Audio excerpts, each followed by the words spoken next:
you're building systems and you're building marketing and you're building brand that is focused on a service like estate planning or real estate, like stay in that lane as long as you can and as long as it makes sense to do so.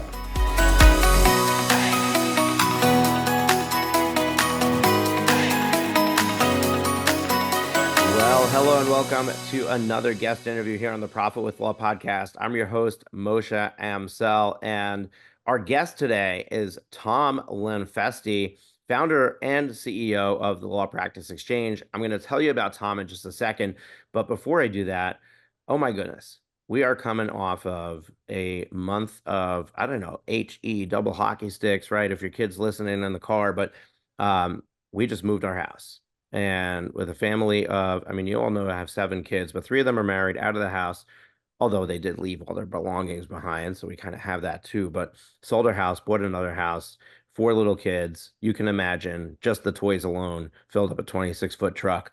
And it took us 10 days. And of course, I'm Jewish, try to save money everywhere I can, even though I would tell any of my coaching clients to not do what I did.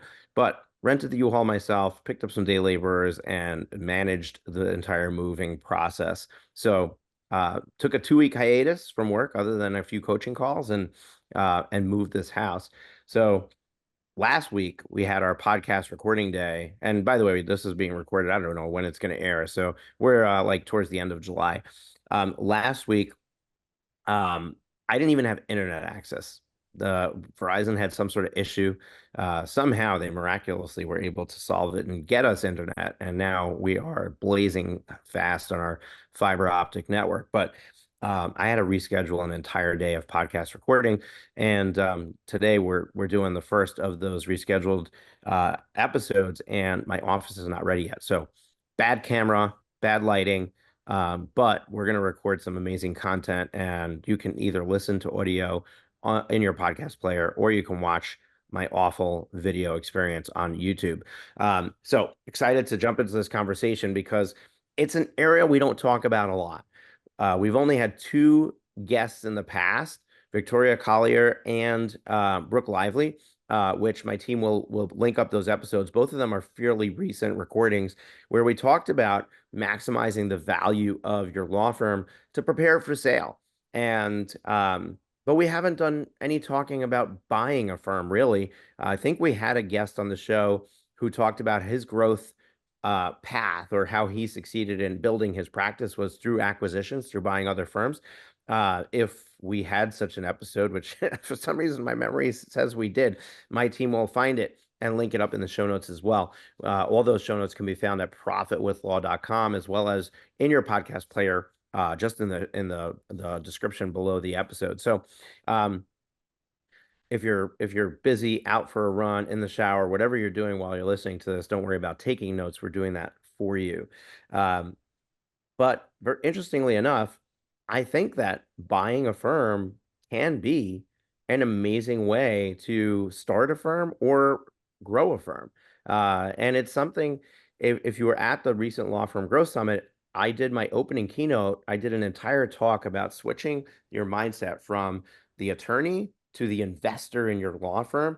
And I didn't talk about acquisition in that talk, but I should have, because the same way that you can take $150,000, $200,000 and invest in your firm and accelerate your growth and cut out 5 years by bringing on the right team members, you can do the same thing with buying a law firm. And we're going to explore what that looks like today with our guest, Tom. So Tom Lenfestey is the founder and CEO of the Law Practice Exchange. His goal is to guide lawyers through the next chapter of their legal career, whether that's succession planning, exit planning, or strategic growth through law firm acquisition. As a respected leader in law firm sales, Tom has guided the Law Practice Exchange to be the leading marketplace and expert team specializing in aiding attorneys and law firms in buying and selling law firms through continuation, exit, and succession strategies. Its mission is to provide education and essential services to facilitate seamless law firm sales and acquisitions and lawyer transition planning. Tom, welcome to the show. Thanks, Moshe. I'm glad to be here. All right. I start the same way with every single guest. A lot of our listeners have never heard of Tom Lenfestey. So give us the backstory. How in the world did you get involved in the law practice exchange? What was your career path look like? The 5 minute overview of your life, so we can just kind of know who we're talking to.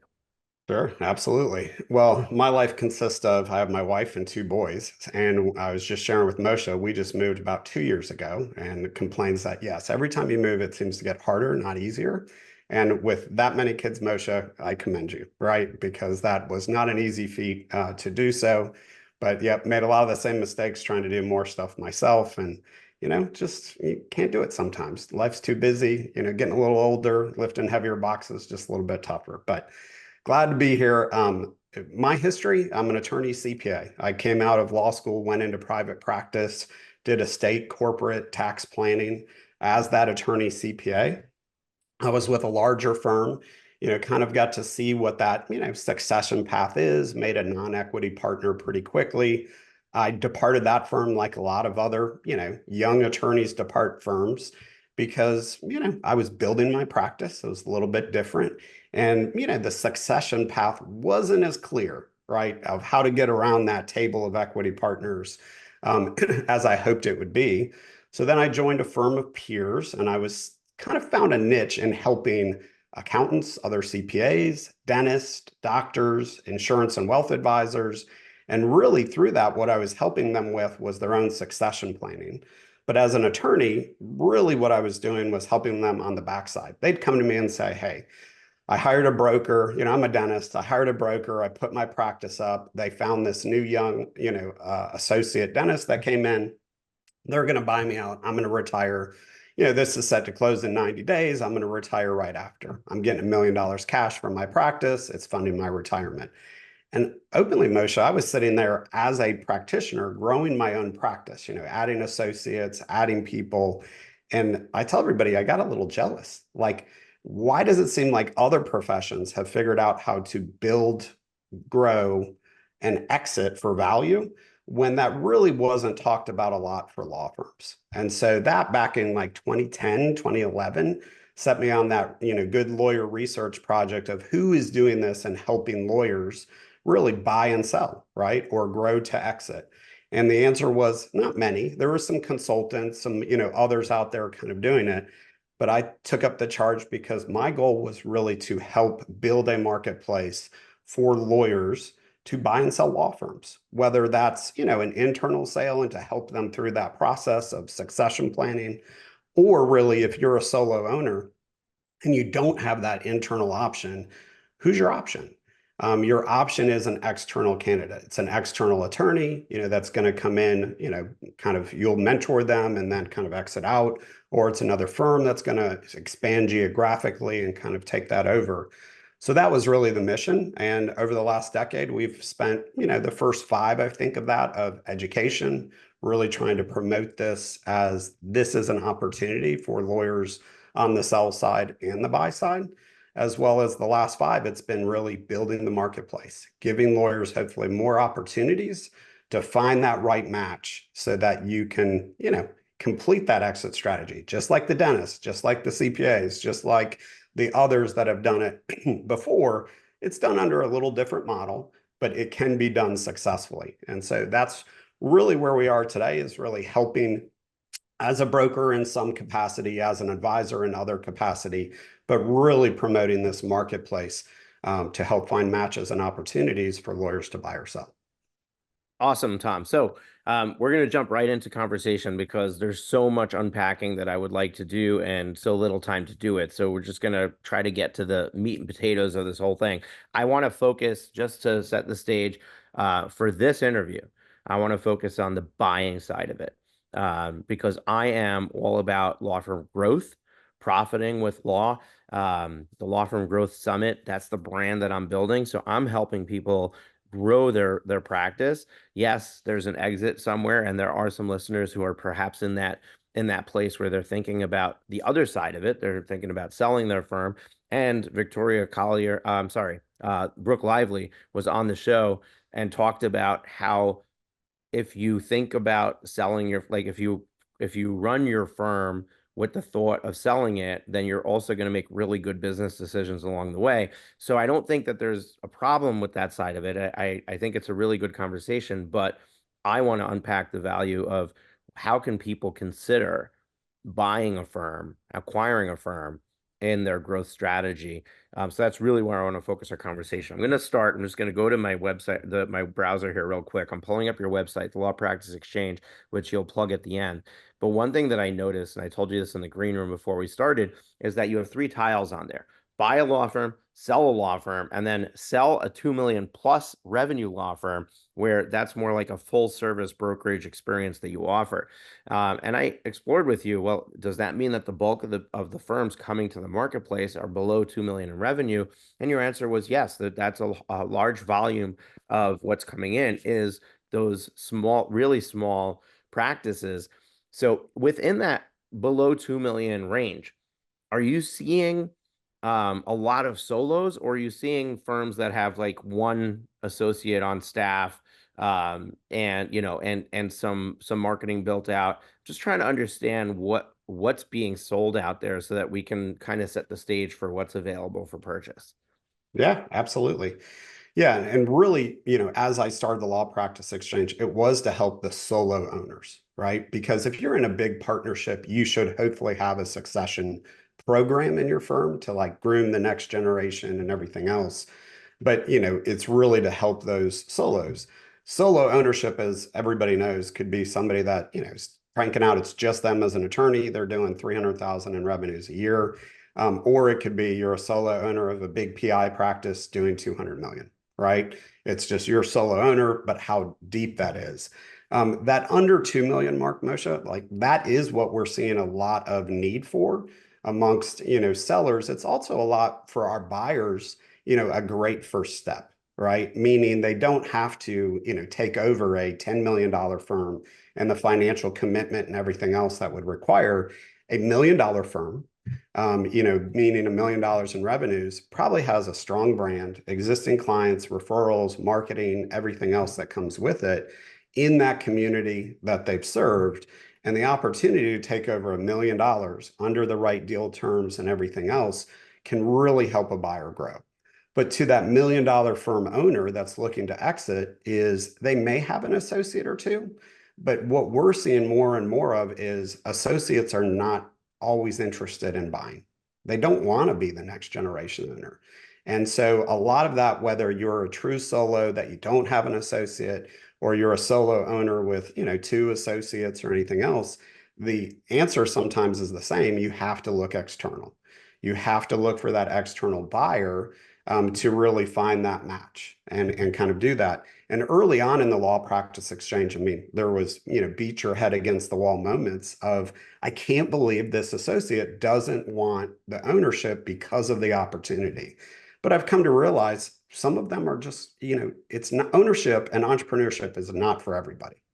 And you can't force it, I think, is the biggest thing. So when the opportunity is not there just because you have nobody within your firm, you're a solo, with one, two paralegals, whatever else, or you're a solo owner with some associates or, non-equity partners, but they don't want it, then you have to look to the external. And our biggest thing on offering the marketplace option of kind of, the below 2 million is we want to get them in the marketplace as soon as possible to give them time, because time is the biggest asset for them to find a good potential. It may take a little longer if you're in a rural community, small town, right? Or you're, in these different places with a small firm, it may take a little longer in the market to find that right fit. So really that's meant to get them in the marketplace sooner rather than kind of delay. And hopefully, right, the transactions can be simpler as well. Okay, so Tom, I love the context and the color. So I'm just thinking, okay, I'm in the buyer seat, right? I'm exploring growing my practice through acquisition. Got a marketplace, and it's chock full of solo firms, right? When I'm buying a firm, I'm buying one of three things, right? I'm either buying the people, I'm buying the clients, or I'm buying the system or process of client acquisition and service delivery, right? in that realm of solo practice, what is typically being sold? In other words, what is the driver of my growth if I'm acquiring one of those firms? Do they Yep. have like this marketing system that's already worked out and I'm just stepping in and taking that over? Is it an existing client list of repeat customers? Like where is that? Yep, absolutely. The biggest concept that we kind of try to get any buyer behind is law firm buying and selling are transition-based purchases or sales. So it is the seller transitioning, right? What they have or what they have built in their personal value. So if you're a 500,000 a year law firm owner, probably most of your clients come in from referrals, right? It's different communities, connections. But over the years, we've seen those transactions be very successful where the seller introduces the buyer to those same referral sources and transitions, right? So as a buyer, you're buying those people, those introductions, those referral sources, those clients, the team members, of course, that are there. Some of those smaller firms are lacking on systems openly, right? They're just kind of running on, how they get things done versus investment in systems. As the firms grow, the systems typically grow, and there's more opportunity there. As the firms grow also, get to the million, get to the 2 million, you see more of those firm marketing, platforms, right? So they've moved away from the individual attorney, and they now have a firm brand. They have a firm marketing, right? That really goes to it. So I think overall, when you go to buy a firm, you have to look at the type of firm. And the number one question is, where do the clients come from? Where do the clients come from? And we coach our sellers sometimes. If you don't know that because you're a 500,000 a year firm and you've been in this community forever and they just kind of keep coming, right? You're like, I don't know. I mean, people just, the phone keeps ringing, whatever else. Then you need to take a 3-month sample and start writing down every new client that comes in, right? To get a basis of who are your top referral sources, everything else. Because if you can't tell where the clients come from, the buyer's not going to be too excited. But the buyer can get behind a transition plan and acquiring that goodwill that you've built up, those connections, right? Those referral relationships, those client relationships can be transitioned successfully. And that's really what I figured out years ago. Like the dentist, the CPAs, like they have their own method, but the success rate is high when you can handle transition correctly, right? Clients, referral sources, otherwise do not like to be surprised. So if I just one day said, oh, I'm out and introduced Moshe as my new buyer and you're calling them, that's not good, right? But if I introduce you and say, look, Moshe is going to be my successor. Moshe, I've chosen to make sure I can still take care of you or to the community, the reception is high. And usually retention isn't the problem. You actually see a spike in growth when you carry that forward. So overall, that's really gets to the point of look at transition-based sales, especially the smaller firms typically need more transition. And then the overall of what you're buying that goodwill of clients, the community brand, the other. And then as the firm grows, like some of our big PI and plaintiff firms, they have a lot of firm entity level goodwill value because they're the known brand within the state or they're the known brand in the community or anything else from that side. So the way I understand, I mean, that if I could unpack the answer to your question, the way that I see this is, number one, I want to know how do they acquire clients, and is there value there in referral sources, existing relationships, or some sort of marketing system that is working, and I'm basically just buying that system, and then beyond that, there's a team is there value in the team that they've built, um, and then finally the brand recognition in the community. So on brand recognition, I have a quick question, and then I want to switch gears to talking about practice areas for a second. So what if their brand name is their name, like the Friedman Law Firm, and my name is Amsel, not Friedman, right? So I what happens then is that a barrier to the sale? Is that something that people typically would change after they purchase it because they're buying the brand recognition? So how does that work? Yep, absolutely. So if you've named the firm after yourself, which if you're looking at a, solo owner that's been practicing 30, 40, 50 years, most of them have named the firm after themselves or themselves and some retired or deceased partners or otherwise.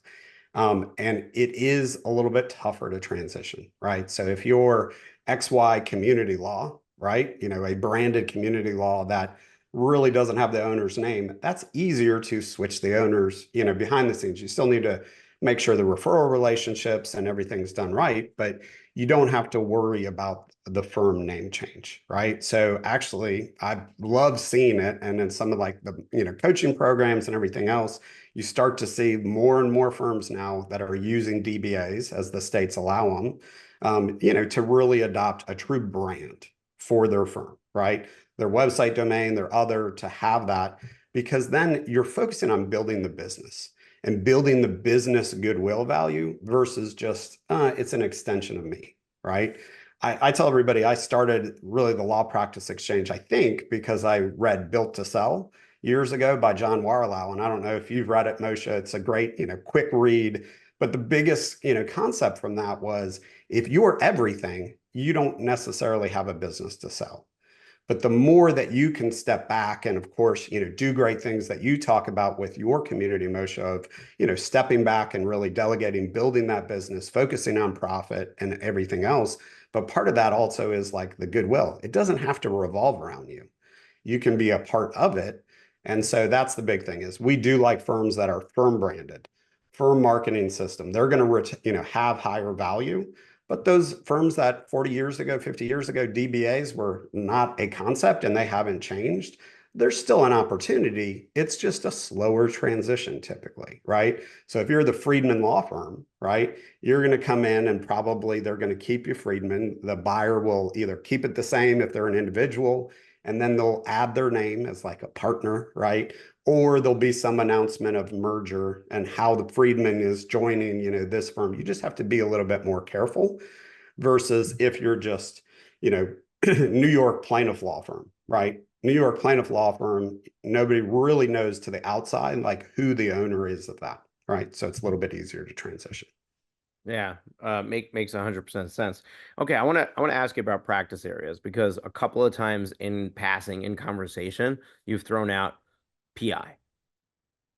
Clearly, that's a big segment of the market, right? Like, there's value there in PI firms. PI is probably the hardest firm to grow from a marketing perspective. It's extremely expensive to play in that arena. Um, but there's so many other areas, practice areas that I serve, family law, estate planning, business law, criminal defense, trademark and IP. Um, in all of those realms, I mean, are there some practice areas that you're finding are easier to buy or more difficult to buy, or there's less available? What is, does it matter? Does it matter what practice area you're in?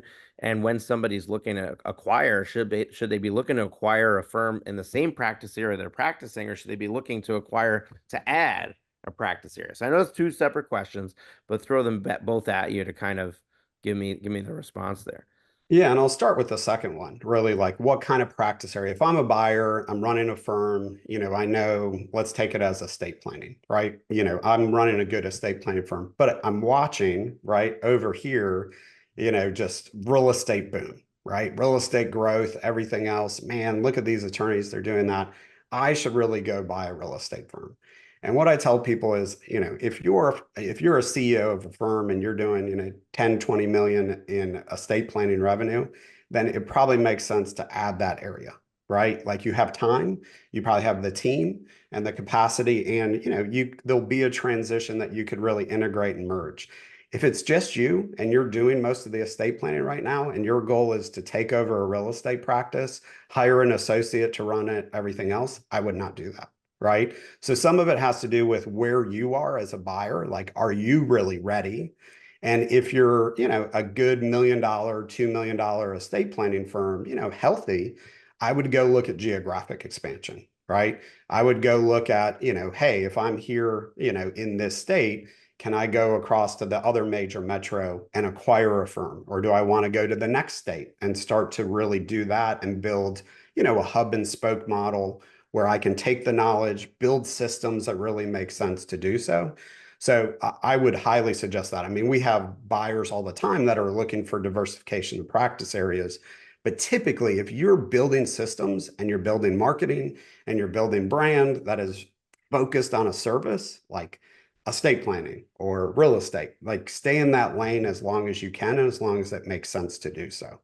And then on the other question, as far as, what practice areas, yes, plaintiff firms, because of the activity, how competitive they are really moving the marketplace for buying and selling, especially when it comes to Arizona, non-attorney ownership, and just what that's opening up for a lot of those firms. So that's a very active, the most active area of the marketplace is personal injury and other plaintiff. But that said is, we love immigration firms. Family law firms, kind of ebb and flow based on, different things. Lately, family law has been so busy that we haven't had as many buyers looking for growth. We've had a lot of buyers looking for attorneys to hire, right? And kind of go through that different structure.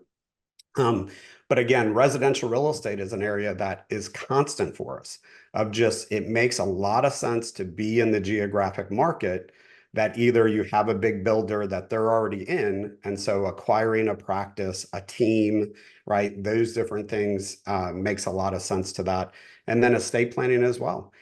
For estate planning, the constant clients, they come back every 3 to 5 years, hopefully. If you have a good CRM software where you're communicating and building that community, you've probably done some outside marketing, plus you got some referral sources to really build from and carry that. And then other ones like intellectual property is huge for us as kind of a nation, like nationwide and beyond, like we're getting into international with IP. But what I'd go to is practice area is definitely part. It's like how many buyers do you have in a certain practice area looking, but really it comes down to how healthy is that firm, right? And those are the things we were talking about. But again, when we look at valuation for a law firm, it's the financials. How healthy is that firm? What they've done before is your goal is to make sure they keep doing that when you buy them and hopefully more, right? So if it's a healthy profit margin, everything else, right? Healthy revenues, healthy expenses, healthy income, you want to, through a transition and an acquisition, continue to do that. And the other part, of course, is looking at what do they do that's unique? What has this firm done that sets it apart from this other firm over here? Like, is that their brand? Is it the way they offer services? Is it their community engagement? Like, what is it that really makes them different? And you already mentioned it, Moshe, it's the systems. How reliant is this firm on the seller, right?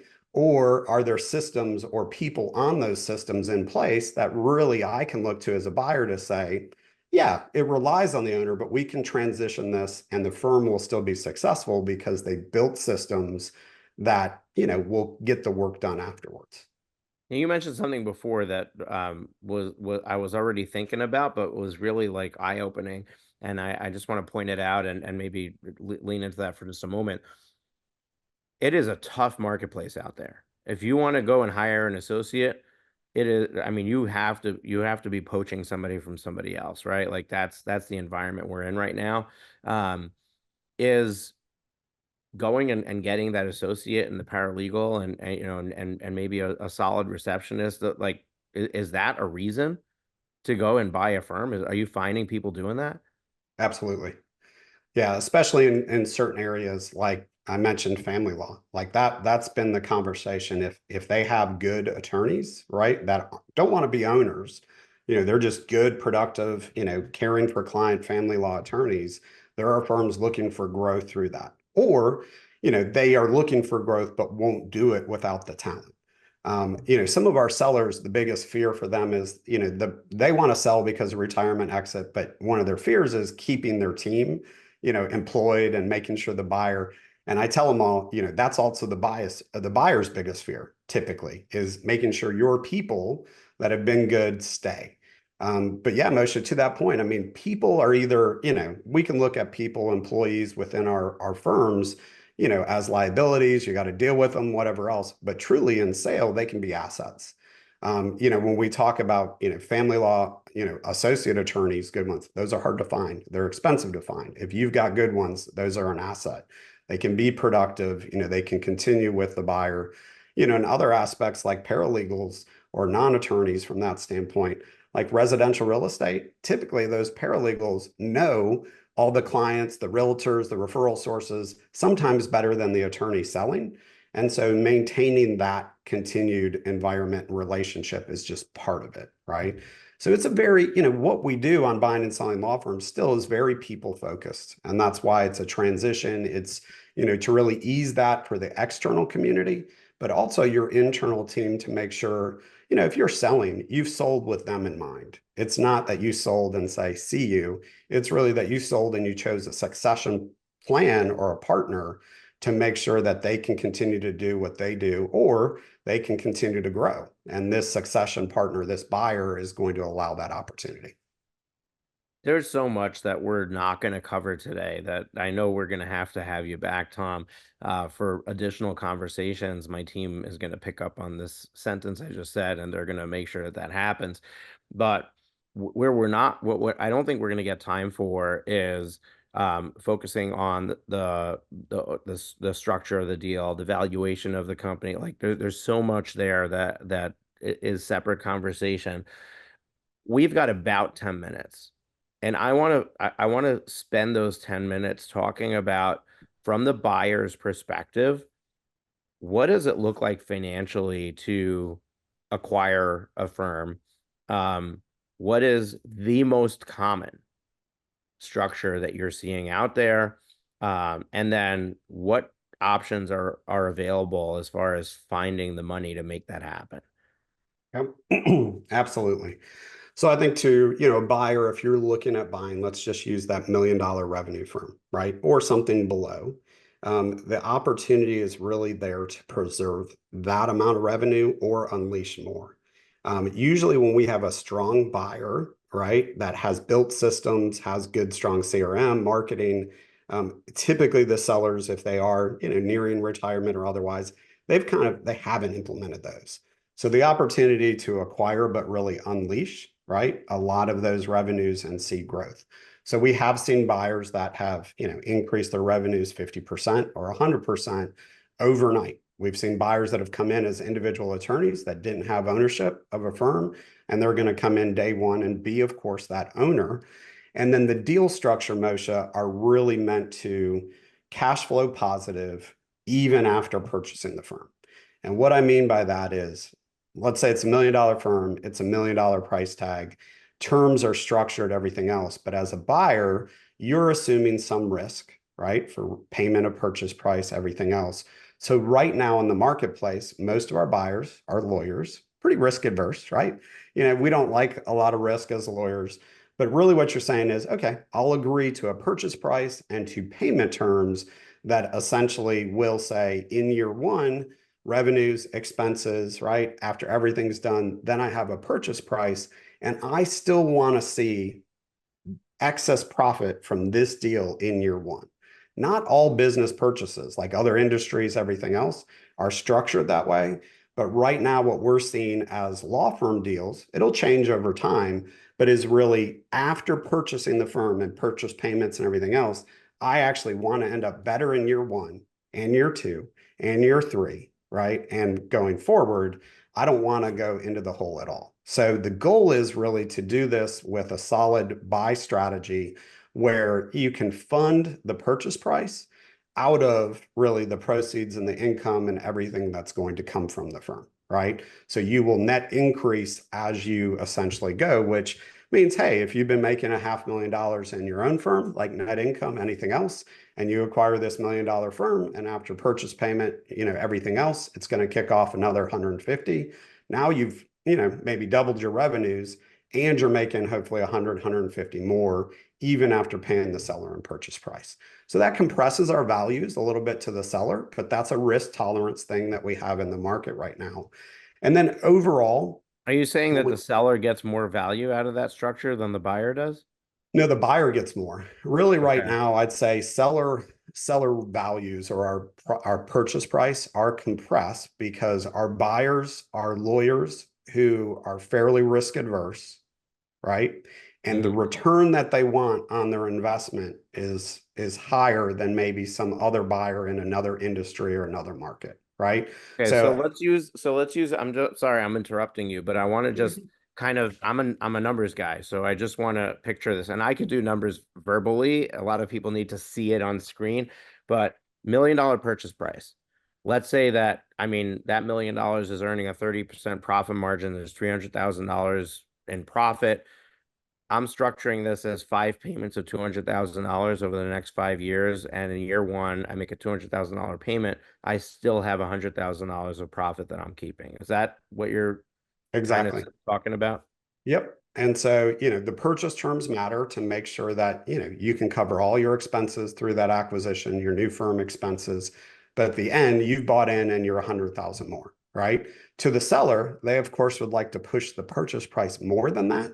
But what we have right now in the marketplace, like we see all the deals, right? What we see right now is buyers aren't willing to say, let me buy your firm and go negative for 3 years, right? But year four, man, things are going to look up, right?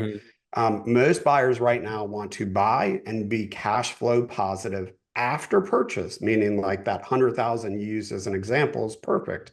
They want to see that 100,000, right? After even doing that, because part of that is, hey, I'm taking the risk, I'm making the time, commitment, and effort to acquiring the firm. And this is just really what the market kind of expects right now. And so overall, if you're a buyer, you've said, hey, I've increased my revenues. And once I'm done, paying that, payment off after year four, year five, right? Then really you're seeing 300, 400 or more in growth of that net income as it's under your platform, right? So the goal is to start positive and then grow to better numbers. And after purchase terms are done, that's of course when you'll see a spike. So is no cash needed up front? Like what? I mean, it sounds like a weird position to be in as a seller. Yep. All sellers are looking for some down payment, right? Typically, what we tell buyers is they're looking for probably at least 20% down. So again, if it's, $1 million practice, anything else from that side, they're looking for 200 down. Um, then it's really how much is a seller financed? Is it, bank loan, financed? Is it an earnout, which is a performance like tracking based on revenue, right? And everything else. So it becomes more of, hey, you pay as the revenues are retained and everything else, which is a standard in, accounting and CPA practices as well. And so really what we see, Moshe, is buyers can get into these firms and actually cash flow the firms without putting a ton of capital down. They can either borrow the capital, they can use seller finance to do so. But some capital is typically needed. So a lot of, we've had questions in the past about, could a brand new law student, 250 in student loans, get out there and, buy a practice? Probably not, right? Some could, but probably not because they don't have the capital to do so, whether it's to invest or just staying power, right? So most of our buyers are typically 5 years plus, or they're established, boutique law firms looking for growth from that standpoint.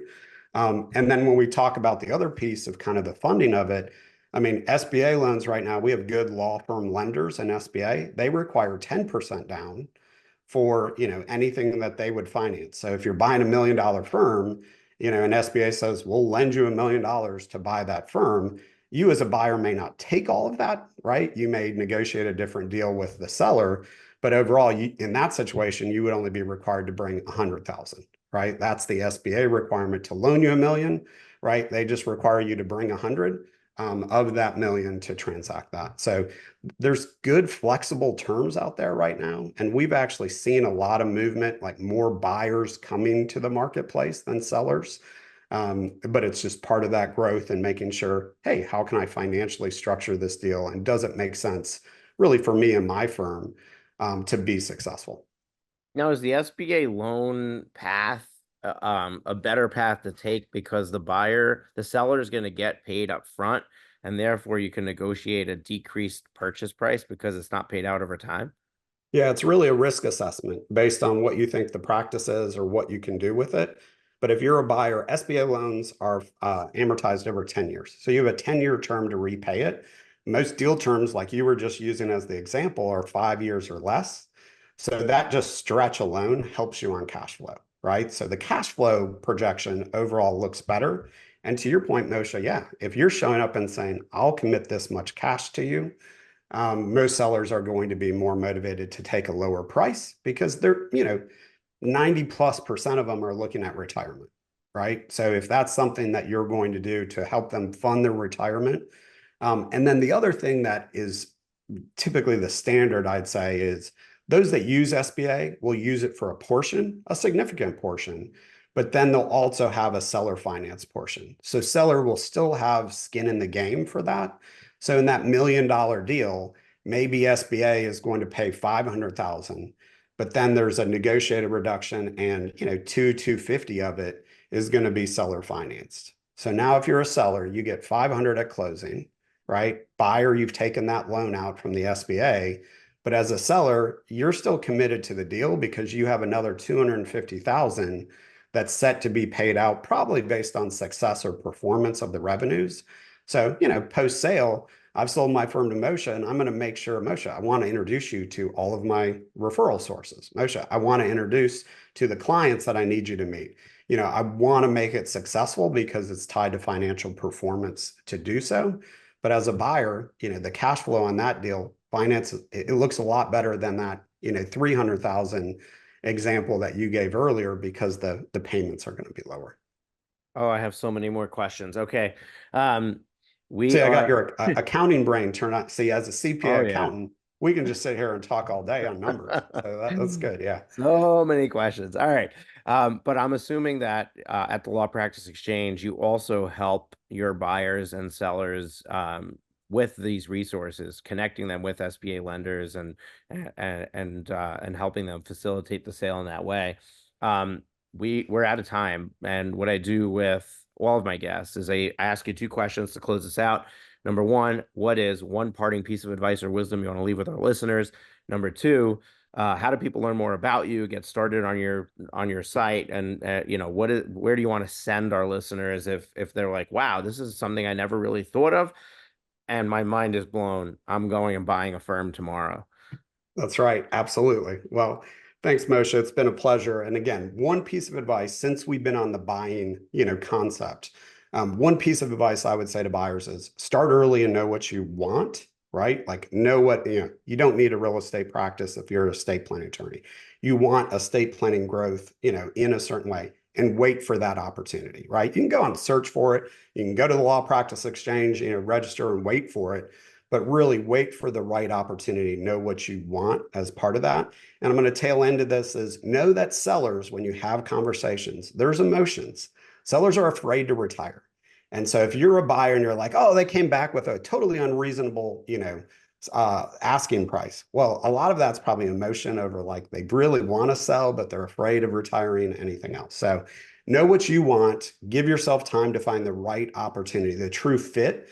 Don't, jump at just the first, right? When we have a buyer come in and they say, I want nationwide, any practice area, typically it means you don't have a plan yet. So focusing in really of what fits for your, buy strategy. And then again, if you want to know more about us, please go to thelawpracticeexchange.com, thelawpracticeexchange.com. As I was sharing with Moshe, we recently rolled out our marketplace platform, which is you can directly enter the marketplace as a buyer or seller confidentially, right? To go through there and search opportunities to really explore. And our team's there to help you along the way. So we always tell people there's like an easy help button, right? If you need the LP team to say, hey, I've got this conversation coming up. What should I talk to the buyer about? Or what should I talk to the seller? Our goal is to just provide more opportunities to really, disrupt enough where buying or selling a law firm is a proven process, and attorneys accept that. And if we do that, there's so many good generational and growth opportunities, especially Moshe, when people like your community have invested in their firm and they built such great value, and now they can exit with that value. I mean, that's tremendous. That's really our goal, is to see that happen over the next several years and hopefully provide opportunities to generations for lawyers to come and see that and see the benefits that'll happen. Yeah, love it. I love what you've built. I'm actually going to go in and register and take it for a whirl. No, I'm not an attorney. I probably can't buy a law firm anywhere but Arizona, but I am curious to see how, how easy it is to navigate and also what's out there. This is an area that I typically don't go in with my coaching clients and say, hey, first place you should do is go and explore buying a firm.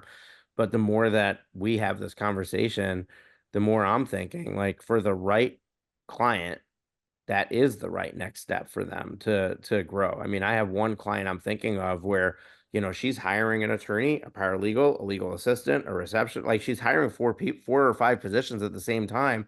And I'm like, wait a second, all of these are difficult to fill. What if we can just find a firm that's in the right practice area and the right geographic area where you can just buy these people? Like, I mean, you're not buying people, but you're buying a firm that has these, good people in it already. It could solve a lot of problems in one shot.